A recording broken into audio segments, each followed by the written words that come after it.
Sans eux, Israël ne serait pas ce qu'il est. Ce sont les 69 grandes figures francophones qui ont tant apporté à l'État d'Israël. Leur histoire vous est présentée par Ève Bocara. Bonjour Ève. Bonjour Eliana. Alors on va parler aujourd'hui dans notre émission des 69. Je vous laisse définir les 69. Les 69, nos 69 Français qui ont contribué au rayonnement ou au développement de l'État d'Israël. Alors oui. Ouais, non, allez-y, mais j'allais dire qu'on allait parler aujourd'hui de quelqu'un dont on ne connaît pas le visage. Exactement, on va parler d'Emmanuel Moreno. La photo la plus, la plus explicite qu'on a de lui, c'est son dos et sa tête de l'arrière. C'est voilà. Effectivement le soldat le plus secret de sa génération, qui était déjà secret de son vivant, qui restait secret après sa mort en 2006. Alors, avant de vous raconter sa vie, je pense que la meilleure façon de résumer Emmanuel Moreno, c'est de dire ce qui a été dit au moment de son enterrement. Donc c'était un enterrement, un Motsei Shabbat, à la fin d'un Shabbat, au cimetière militaire de Herzl. C'était où à ce moment-là, il y avait des milliers de personnes qui sont venues, et son commandant, qui était le général Herzi Halevi, a dit: si Tzahal est la meilleure armée du monde, et si le commando Matkal dans lequel Emmanuel servait est le meilleur commando et la meilleure unité de Tzahal, alors Emmanuel Moreno est le meilleur combattant au monde. Voilà, donc c'est à peu près c'est comme ça qu'on peut parler de Emmanuel. Et donc il a eu une aura, il a eu encore plus une aura après sa mort. On dit qu'il a participé aux missions les plus importantes, les plus dangereuses, et ses parents ont absolument toujours interdiction de montrer aux journalistes la quelconque photo de leur fils. Alors Emmanuel Moreno, il est d'abord né en France, n'est-ce pas? Il est né en 71 en France. Si je ne me trompe pas, il est né à Grenoble. Bravo Eliana. Donc il est né à Grenoble et j'ignorais, avec sa famille, il va monter en Israël. Et ils vont s'installer à Jérusalem. Il va grandir, Emmanuel Moreno, dans la mouvance sioniste religieuse.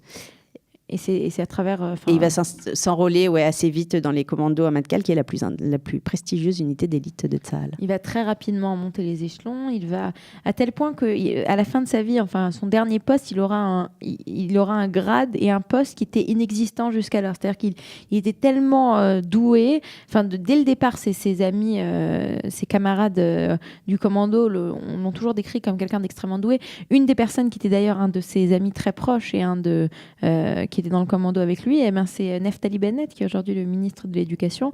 Naftali Bennett, ils étaient ensemble commandants au commando Matkal, et tout le monde disait qu'on voyait en lui, il avait non seulement des capacités physiques pour être un très bon soldat, mais il avait aussi de grandes qualités morales qui étaient appréciées par tout le monde, par ses soldats. Il va pas être sûr au départ, il va quand même faire des études de droit. Mais comme beaucoup de soldats qui ont ça dans la peau, il va revenir. Il va faire plusieurs opérations secrètes. Une des raisons pour lesquelles on ne peut pas voir sa photo aujourd'hui, c'est qu'on aurait peur qu'en diffusant sa photo, énormément d'actions secrètes qu'il ait fait jusqu'à aujourd'hui soient révélées.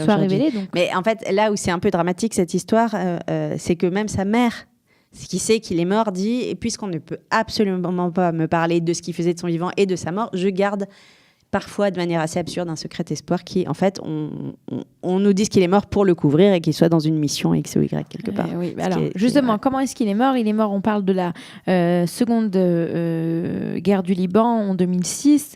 Il fait une opération de sauvetage dans la région de Baalbek au Liban. On est déjà après la fin de la guerre. L'armistice a été signé. Il monte dans un hélicoptère. Ils viennent à la rescousse de quelqu'un, ils montent la personne blessée dans l'hélicoptère. Au moment où lui remonte dans l'hélicoptère, un sniper lui tire dessus, et c'est ainsi que lui va être tué plutôt.